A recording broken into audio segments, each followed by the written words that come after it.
Wala sa talent yan. Nasa sipag yan.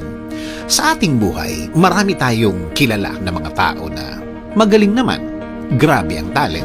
Grabe ang mga abilities nila. Minsan, nagugulat ang mga tao sa paligid niya na may kakayanan pala silang ganon. Kaya pala niya ng ganon. Pero bakit ganon? Bakit ganon ang kalagayan niya sa buhay? Bakit parang hindi match? Bakit parang hindi niya mapakinabangan ang talent niya? Kasi nga, wala sa talent yan. Nasa sipag at attitude yan. May mga taong kahit ilang beses mo nang binigyan ng chance, nabigyan ng chance ng buhay, bakit parang hindi umaangat? Parang hindi nagle-level up. Parang hindi niya napapakinabangan ang kaya niyang gawin. Di nga ba, sabi nila, hard work beats talent when talent doesn't work hard.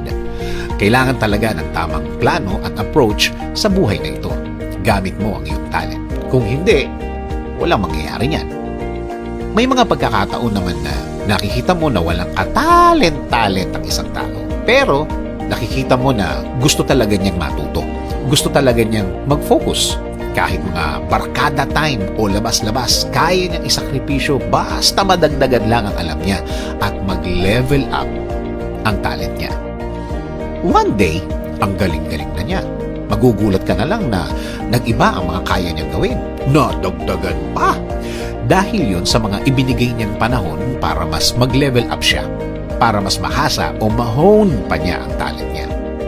Nag-focus siya at sinabi niya sa sarili niya na hindi siya titigil hanggang hindi niya nakikita ang sarili niya na naabot na niya, na-reach na niya ang pinakamagaling niya through his or her talent.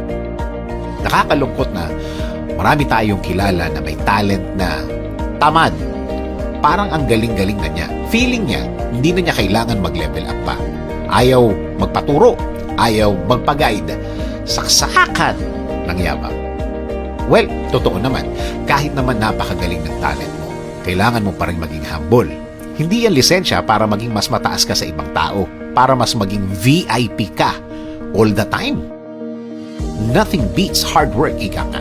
Kahit napaka-talented na mga katapat mo o kaya kalaban mo kung saan kapag nag-focus ka, kakayanin mong patumbahin ang sino man basta may sipag at tiyaga ka lang.